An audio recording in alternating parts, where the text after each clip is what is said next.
क्या बता सकते हैं मिस्टर केशव की किसी के साथ कोई दुश्मनी या? हाँ सुधाकर, क्या बात है? सर ये मिस्टर केशव का टेबल है और ये उनकी ड्रॉअर में से मिले हैं। America, Europe, Korea, immigration policies.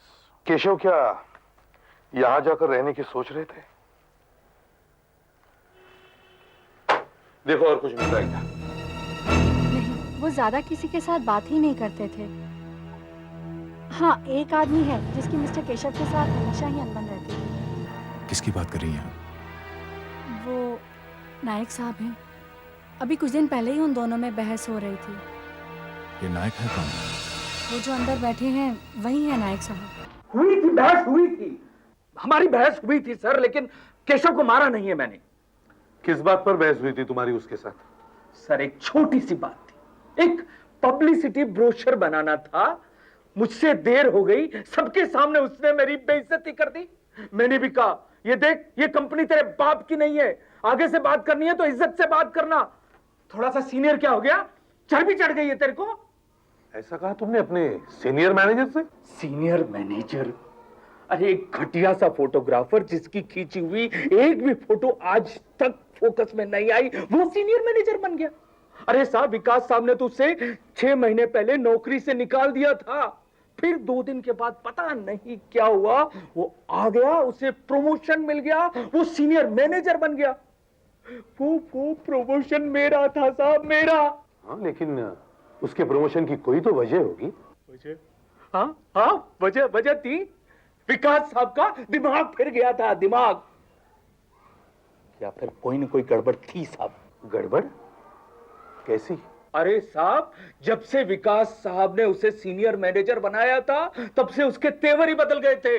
वो ऐसे बिहेव करने लगा था जैसे इस कंपनी का बॉस विकास साहब नहीं, वो खुद हो। जब मन आया ऑफिस चला आया, जब मन आया तो ऑफिस से चला गया। अरे साहब, एक दिन तो उसने नई गाड़ी भी खरीद ली और फर्स्ट क्लास बंगले में भी रहने लगा।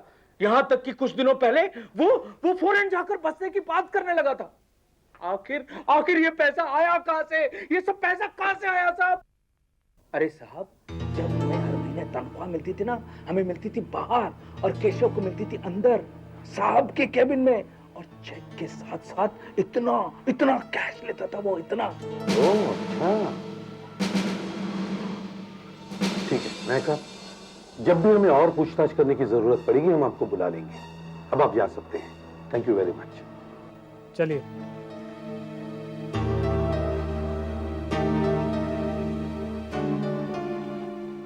आऊंगा साहब, आप जब भी बुलाएंगे आऊंगा। Thank you.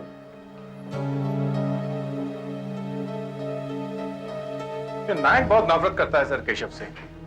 ऐसा तो नहीं है कुछ बात बड़ा चढ़ाकर बता रहा हो? अगर नायक की बातें सच्ची है तो यह सोचने वाली बात है कि विकास ने केशव को प्रमोशन दिया क्यों देता था वो केशव को इतने पैसे, इतनी छूट?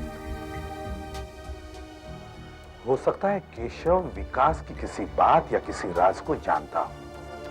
आपका मतलब है ब्लैकमेल?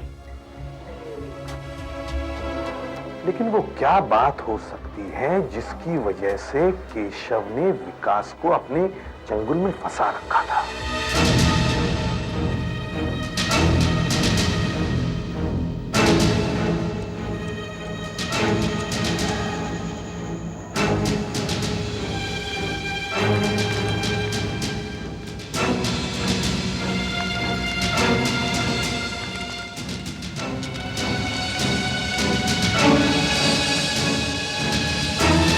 विकास के बारे में और कुछ नहीं जानकारी? हाँ सर, 3 साल पहले वो एक छोटे से कंपनी में सेल्स एग्जीक्यूटिव था। उसकी मुलाकात मनीषा से हुई और उनकी शादी हो गई। मनीषा एक अमीर घराने की है और उनके कई मिले भी हैं। उनके परिवार वालों ने किनरी टेक्सटाइल्स खोला और उसका मैनेजिंग डायरेक्टर विकास को बना दिया। विकास की शादी एक अमीर खानदान में हुई। केशव एक फोटोग्राफर है, हो सकता है उसको विकास के बारे में कुछ पता लग गया हो, जिसकी वो तस्वीरें खींचता है और उनके जरिए विकास को ब्लैकमेल करना शुरू करता है।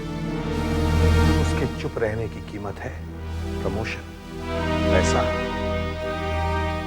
विकास पर 24 घंटे निगरानी रखो। वो कहां जाता है, क्या करता है, किस किस से मिलता है, सब कुछ मालूम है।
तुम इधर ही रुको। आपका ऑर्डर सर? बाद में।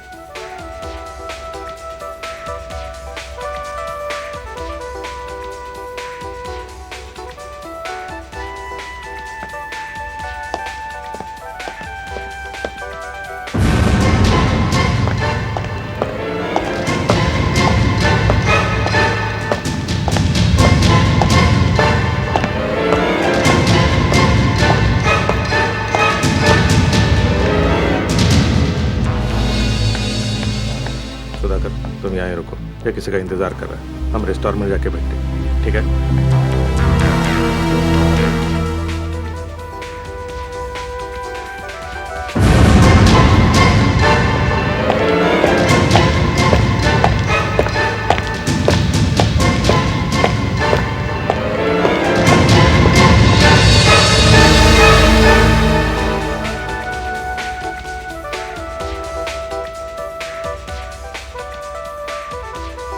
तुझे एक बात बताऊं? ये लोग जो अभी आए ना, मैं इनको अच्छी तरह जानता हूँ। अच्छा। वो लंबे वाला दिखाई दे रहा है ना, वो लंबे वाला, वो CID वाला। एक बार मैं मुसीबत में फंस गया था, तो इन लोगों ने मुझे बचाया था। बहुत अच्छे लोग हैं ये।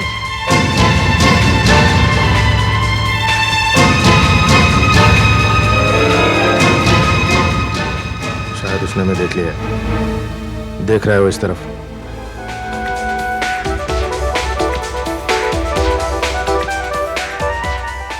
विकास, ये तो उसका नाम लेके बुला रही है। विकास, ये तो जा रही है।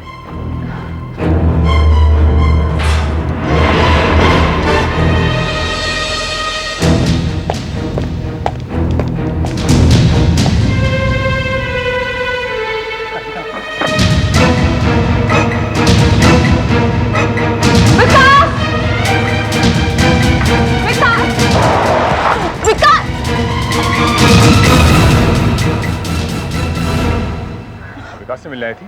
क्या? कौन है आप? क्या बात कर रहे हैं? आप विकास से मिलने आई थी, जो अभी अभी गाड़ी में बैठ के गया। कौन विकास? कैसा विकास? मैं किसी विकास को नहीं जानती। आपको कोई गलतफहमी हुई है। Please please leave me alone.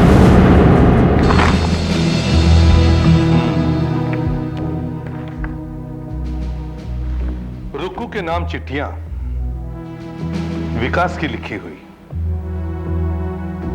Rukku आप ही हैं, है ना? देखिए, इन चिट्ठियों और इन फोटोग्राफ से साफ जाहिर होता है कि आप विकास को अच्छी तरह से जानती हैं। मैं आपकी चिट्ठियां नहीं पढ़ूंगा, बस आप हमें सच सच बताइए, आपका और विकास का रिश्ता क्या है?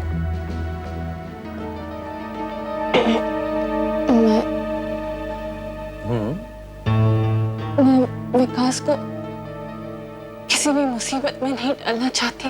वो तो पहले से ही मुसीबत है। देखिए, आप हमें सच सच बताइए, आप हैं कौन? आपका इस तरह से विकास से छुप छुप के मिलना, ये चिट्ठियां, ये फोटोग्राफ्स, आखिर ये सब माजरा क्या है? मैं विकास को पिछले 6 सालों से जानती हूँ। मैं और वो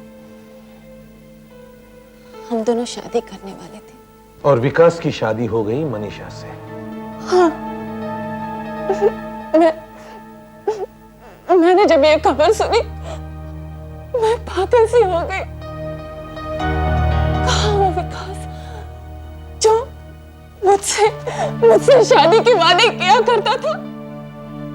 उसे जैसे एक अमीर लड़की मिली उसने उसका हाथ थाम लिया। फिर शादी के 1 साल बाद अचानक उसका फोन आया और उसके बाद लगातार उसके फोन आते रहे। कहता था वो शादी से खुश नहीं है, मुझसे अब भी प्यार करता है, बहुत प्यार करता है। मुझसे मिलने की मिन्नतें कर रहा था। मैं भी अपने आप को रोक नहीं पाई और मैं उससे मिलने लगी। मगर कुछ दिन पहले क्या हुआ? कुछ दिन पहले अचानक उसका फोन आया और उसने मुझसे कहा कि मैं उससे कभी ना मिलूं, आज के बाद कभी मिलूं नहीं, कभी फोन नहीं करूं और मैं ये शहर भी छोड़ के चली जाऊं। क्या विकास ने आपको बताया कि कोई उसे ब्लैकमेल कर रहा है? एसीपी साहब, मैं रुकू के बारे में सब कुछ जानती हूँ। जैसे ही हमारी शादी हुई थी, विकास ने मुझे अपने और रुकू के बारे में साफ साफ बता दिया था कि ये लोग अब भी एक दूसरे से प्यार करते हैं। क्या आपको रुकू के बारे में शुरू से ही पता है? हाँ, करीब 2 सालों से हमारे बीच काफी टेंशन चल रही थी, इसलिए पिछले हफ्ते ही मैंने ये तय कर लिया था कि अगर विकास को रुकू से सचमुच प्यार है तो मैं इन्हें तलाक दे देती हूँ और ये उससे शादी कर सकते हैं। मैंने इसके बारे में बहुत सोचा और मेरी समझ में आया कि मैं जो कर रहा हूँ गलत कर रहा हूँ। मुझे रुकू से नहीं मिलना चाहिए। और इन्होंने रुकू से मिलना बंद कर दिया, हमेशा के लिए। अब तो आपको सब कुछ पता चल गया ना एसीपी साहब। जब मनीषा रुकू के बारे में शुरू से ही जानती थी तो केशव मुझे ब्लैकमेल करेगा ही क्यों, और मैं उसका खून क्यों करूं? कैसे हो सकता है? कैसे हो सकता है? कुछ समझ में नहीं आ रहा है। ये कैसे हो सकता है? कैसे हो सकता है ये?